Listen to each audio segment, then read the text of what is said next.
សួស្តីអ្នកទាំងអស់គ្នាតើអ្នកធ្លាប់គិតទេថាសាច់ដែលយើងញ៉ាំរាល់ថ្ងៃអាចនឹងត្រឡប់មកសងសឹកយើងវិញថ្ងៃនេះខ្ញុំនឹងនាំអ្នកទាំងអស់គ្នាទៅមើលរឿងភ័យរន្ធត់ថ្មីមួយមកពីប្រទេសហូឡង់គឺរឿង Meat Kills ឬ Flesda រឿងនេះនឹងធ្វើឲ្យអ្នកលេងហ៊ានញ៉ាំសាច់ជ្រូកមួយរយៈ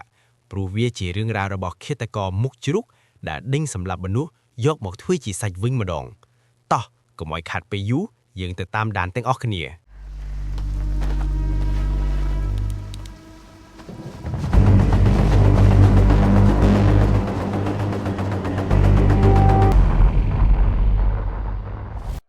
រឿងនេះចាប់ផ្ដើមឡើងជាមួយក្រុមយុវជនមួយក្រុមដែលមានគ្នា5ទៅ6នាក់ពួកគេបានសម្ដែងសមត្ថភាពការសម្លាប់សត្វជ្រូកយុវជនទាំងអស់នោះពួកគេមិនបរិភោគសត្វជ្រូកនោះទេថែមទាំងតម្រូវឲ្យអ្នកទស្សនានៅទីនោះបញ្ចប់ការសម្លាប់សត្វជ្រូក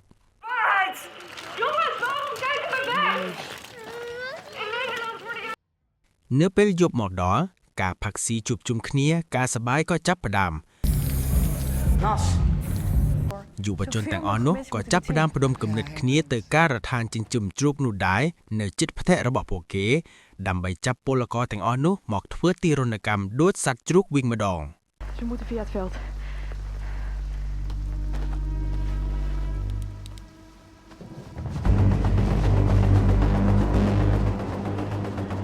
ួកគេបានចូលទៅក្នុងផ្ទះហើយបានចាប់បុរស2នាក់មកធ្វើទារុណកម្ម It's like a fucking piercing. Waar is de rest van de familie?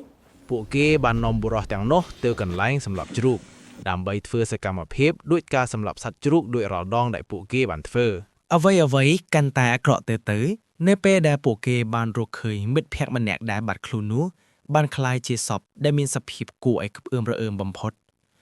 រំពេចនោះឃាតករម្នាក់ដែលមានរូបរាងខ្ពស់ធំ